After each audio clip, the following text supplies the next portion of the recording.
हरे Krishna. Hindi stories में आपका बहुत बहुत स्वागत है। आज मैं आपके लिए लेकर आई हूँ रांगे राघव जी की कहानी। पता नहीं आपने उनका नाम सुना है या नहीं सुना है, लेकिन शायद जो लोग साहित्य प्रेमी हैं तो उन्होंने सुना ही होगा। हालांकि रांगे राघव जी ने बहुत ही कम कहानियाँ लिखी हैं, पर उनकी हर कहानी हृदय स्पर्शी है, बिल्कुल आपको दिल तक छू जाती है। और आज मैं आपके लिए जो कहानी पढ़ने जा रही हूँ उसका शीर्षक है गूंगे। इस कहानी के बारे में मैं आपको क्या बोलूं, मतलब बिल्कुल दिल को छू जाती है ये कहानी। गूंगे में ये एक ऐसी कहानी है जो हृदय को बिल्कुल रेत देती है, मतलब बिल्कुल आपके दिल को चीर देगी ये कहानी। और इतना पीड़ा है, इतना घुटन है कि दिल भर जाता है उस घुटन से। जीवन में, समाज में अगर जो बच्चे या जो भी नागरिक या कोई भी इंसान जिसमें कोई कमी है, उसे सरकार ने दिव्यांग नाम तो दे दिया लेकिन क्या वो वाकई दिव्यांग है? वो तो नॉर्मल लाइफ जीने के लिए परेशान है, उसके लिए तरस रहे हैं, लोगों की कृपा के पात्र बने हुए हैं। अरे और लोगों की बात क्या छोड़ें, घर वाले ही उन्हें छोड़ देते हैं। मतलब जैसे कि एक सड़क पे पड़ा हुआ एक टुकड़ा हो कि जब मन आया प्यार किया, जब मन आया लात मार दिया उन लोगों पर। तो ये ऐसी ही मर्मस्पर्शी कहानी है जो आपके दिल को बिल्कुल चीर कर रख देगी। मेरा तो बहुत दिल को छू गई। उम्मीद है आपको भी ये बहुत पसंद आएगी। तो मैं शुरू करती हूँ कहानी गूंगे। लेखक रांगे राघव जी। शकुंतला क्या नहीं जानती? कौन शकुंतला? कुछ भी नहीं जानती वो तो। क्यों साहब, क्या नहीं जानती? ऐसा क्या काम है जो वो नहीं कर सकती? वो उस गूंगे को नहीं बुला सकती। अच्छा, बुला दिया तो? बुला दिया? बालिका ने एक बार कहने वाली की ओर देर से देखा और चिल्ला उठी, धुंधे! गूंगे ने नहीं सुना। तमाम स्त्रियां खिलखिलाकर हंस पड़ीं। बालिका ने मुंह छुपा लिया। जन्म से वज्र बहरा होने के कारण वह गूंगा है। उसने अपने कानों पर हाथ रखकर इशारा किया।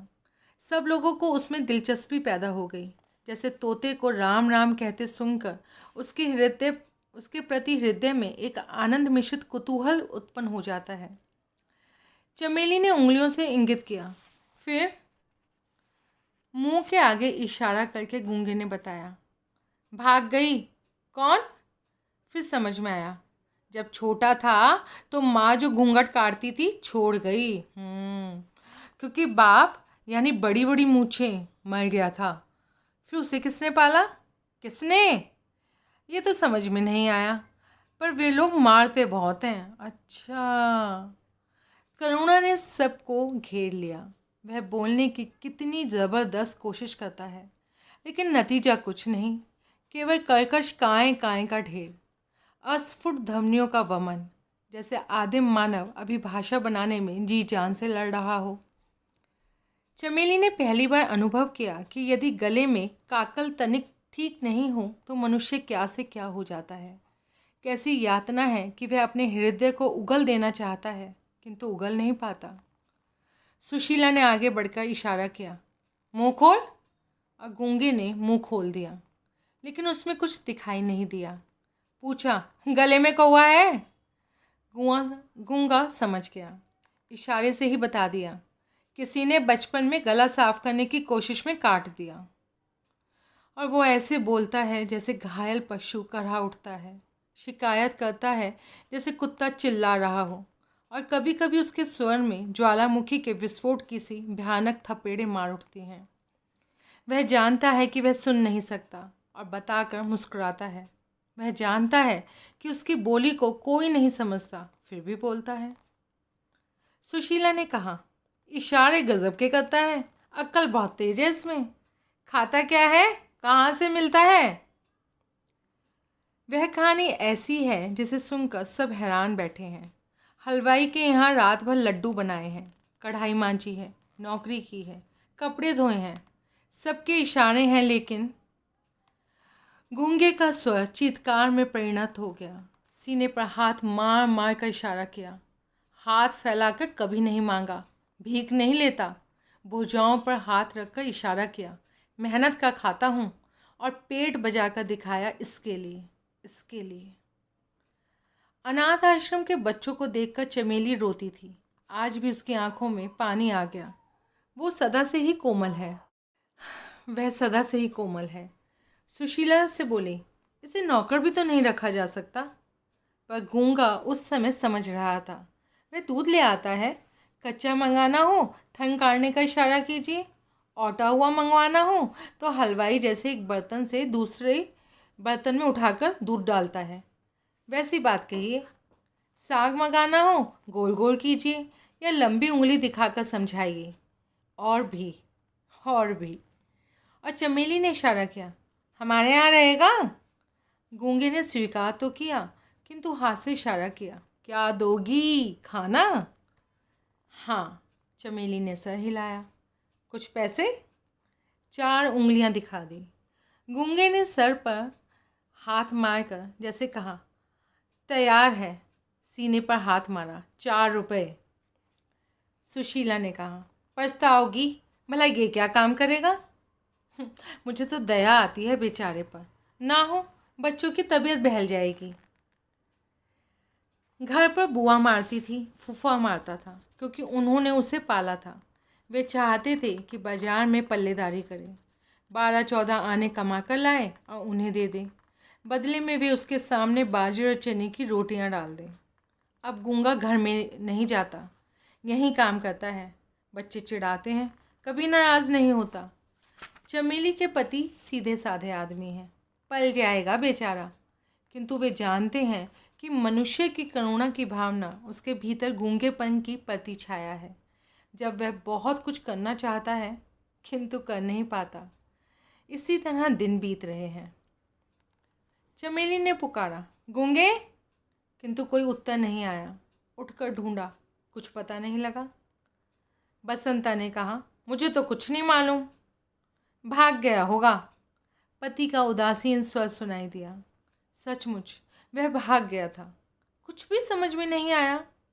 चुपचाप जाकर खाना पकाने लगी। क्यों भाग गया? नाली का कीड़ा। एक छत उठाकर सर पर रख दी, फिर भी मन नहीं भरा। दुनिया हंसती है, हमारे घर को अजायब घर का नाम मिल गया है। किस लिए? जब बच्चे और वह भी खाकर उठ गए तो चमेली बची रोटियां कटोरदान में रखकर उठने लगी। एकाएक दरवाजे पर कोई छाया हिल उठी। वो गूंगा था। हाथ से इशारा किया, भूखा हूँ। काम तो करता नहीं, भिखारी। फेंक दी उसकी और रोटियां। रोष से पीठ मोड़कर खड़ी हो गई, किंतु गूंगा खड़ा रहा। रोटियां छुई तक नहीं। देर तक दोनों चुप रहे। फिर ना जाने क्यों गूंगे ने रोटियां उठा ली और खाने लगा। चमेली ने गिलासों में दूध भर दिया। देखा गूंगा खा चुका है। उठी और हाथ में चिमटा लेकर उसके पास खड़ी हो गई। कहाँ गया था? चमेली ने कठोर स्वर में पूछा। कोई उत्तर नहीं मिला। अपराधी की भांति सर झुक गया। सर से एक चिमटा उसकी पीठ पर जड़ दिया, किंतु गूंगा रोया नहीं। वह अपने अपराध को जानता था। चमेली की आंखों से 2 बूंदें ज़मीन पर टपक गई। तब गूंगा भी रो दिया। और फिर ये भी होने लगा कि गूंगा जब चाहे भाग जाता, फिर लौट आता। उसे जगह जगह नौकरी करके भाग जाने की आदत पड़ गई थी। और चमेली सोचती कि उसने उस दिन भीख ली थी या ममता की ठोकर को निसंकोच स्वीकार कर लिया था।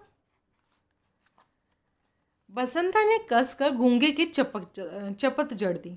गूंगे का हाथ उठा और न जाने क्यों अपने आप रुक गया। उसकी आंखों में पानी भर आया और वह रोने लगा। उसका रुदन इतना कर्कश था कि चमेली को चूल्हा छोड़कर उठाना पड़ा। गूंगा उसे देखकर इशारों से कुछ समझाने लगा। देर तक चमेली उससे पूछती रही। उसकी समझ में इतना ही आया कि खेलते खेलते बसंता ने उसे मार दिया था। अम्मा, ये मुझे मारना चाहता था। क्यों रे?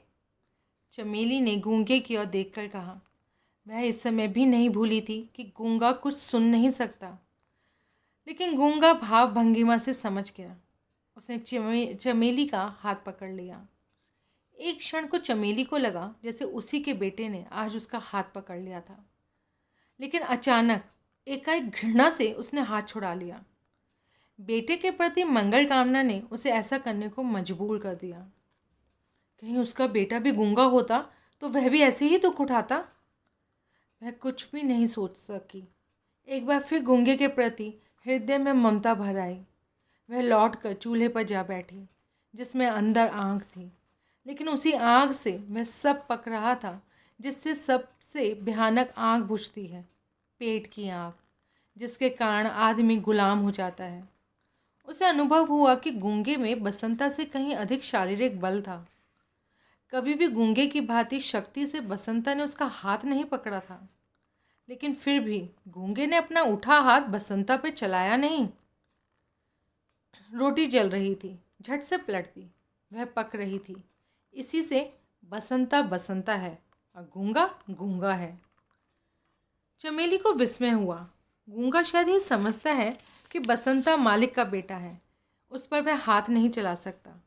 मन ही मन थोड़ा विक्षोभ भी हुआ, किंतु बेटे की ममता ने इस विषय पर चादर डाल दी और फिर याद आया कि उसने उसका हाथ पकड़ा था, शायद इसलिए कि उसे बसंता को दंड देना ही चाहिए, ये उसका अधिकार है।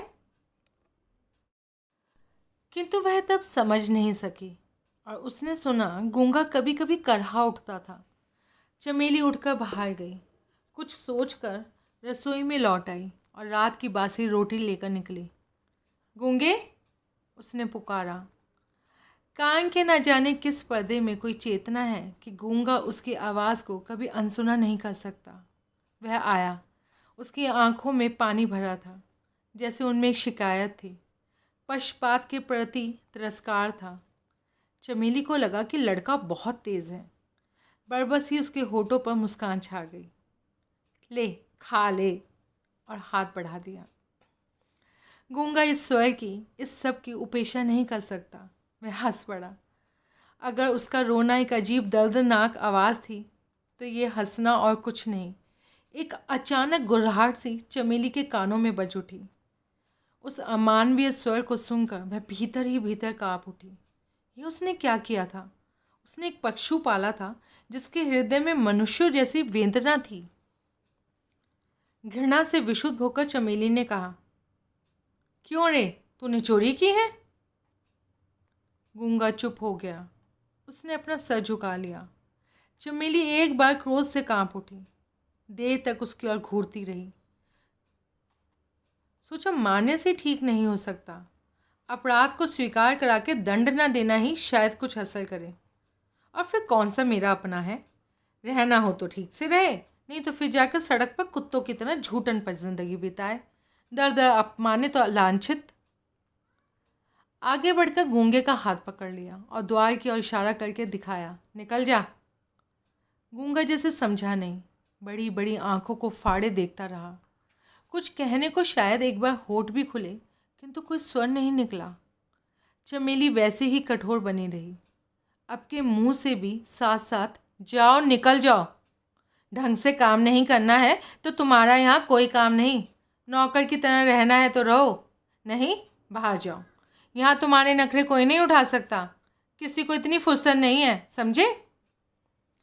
और फिर चमेली आवेश में आकर चिल्ला उठी, मक्कार, बदमाश। पहले कहता था भीख नहीं मांगता, और सबसे भीख मांगता है। रोज़ रोज़ भाग जाता है। पत्ते चाटने की आदत पड़ गई है। कुत्ते की दुम क्या कभी सीधी होगी? नहीं, नहीं रखना है भाई हमें। जा, तू इसी वक्त निकल जा यहाँ से। किंतु वह शोभ, वह क्रोध, सब उसके सामने निष्फल हो गए। जैसे मंदिर की मूर्ति कोई उत्तर नहीं देती, वैसे ही उसने भी कुछ नहीं कहा। केवल इतना समझ सका कि मालकिन नाराज़ है और निकल जाने को कह रही है। इसी पर उसे अचरज और अविश्वास हो रहा है। चमेली अपने आप लज्जित हो गई। कैसी मूर्खा है वह। बहरे से जाने क्या क्या कह रही थी। वह क्या कुछ सुनता है? हाथ पकड़कर जोर से झटका दिया और उसे दरवाजे के बाहर धकेल कर निकाल दिया। गूंगा धीरे धीरे चला गया। चमेली देखती रही। करीब घंटे भर बाद शकुंतला और बसंता दोनों चिल्ला उठे, अम्मा, अम्मा। क्या है? चमेली ने ऊपर ही से पूछा। गूंगा, बसंता ने कहा, किंतु कहने के पहले ही नीचे उतरकर देखा। गूंगा खून से भीग रहा था। उसका सर फट गया था। वह सड़क के लड़कों से पिट कर आया था, क्योंकि गूंगा होने के नाते वह उनसे दबना नहीं चाहता था। दरवाजे की दहलीज पर सर रख कर वह कुत्ते की तरह चिल्ला रहा था और चमेली चुपचाप देखती रही कि इस मूक अवसाद में युगों का हाहाकार बढ़कर गूंज उठा है। और ये गूंगे अनेक अनेक हो संसार में भिन्न भिन्न रूपों में छा गए हैं, जो कहना चाहते हैं पर कह नहीं पाते, जिनके हृदय के प्रति हिंसा न्याय और अन्याय को परख कर भी अत्याचार को चुनौती नहीं दे सकती, क्योंकि बोलने के लिए स्वर होकर भी स्वर में अर्थ नहीं है, क्योंकि वे असमर्थ हैं। और चमेली सोचती है, आज दिन ऐसा कौन है जो गूंगा नहीं है, किसका हृदय समाज, राष्ट्र, धर्म और व्यक्ति के प्रति विद्वेष से, घृणा से नहीं छटपटाता। किंतु फिर भी कृत्रिम सुख की छलना अपने जालों में उसे नहीं फांस देती, क्योंकि वह स्नेह चाहता है, समानता चाहता है। तो ये कहानी ख़त्म हुई। आपको कैसी लगी ये कहानी? दिव्यांग कहने से नहीं होगा। सरकार अगर उन्हें दिव्यांग बोल दें, हम उन्हें दिव्यांग बोल दें, तो उनमें दिव्यांग नहीं है। उनके हृदय में, उनके मन में एक पीड़ा है, उसे हमें देखना है और समझना है। ये कहानियाँ पढ़ना केवल मनोरंजन नहीं है, केवल चैनल चलाना नहीं है ना, हमें एंटरटेनमेंट नहीं करना। एक छोटी सी समाज में एक अलग भी अच्छी कहानियों के ज़रिए अगर मैं ला सकूं तो मेरा मकसद सफल हो गया, मैं ये मानूंगी। तो आपकी इस बारे में क्या राय है, प्लीज़ ज़रूर बताइएगा। और इस तरह की दिल को और दिमाग को खोलने वाली कहानियों के लिए कृपया साथ में जुड़े रहिए। धन्यवाद।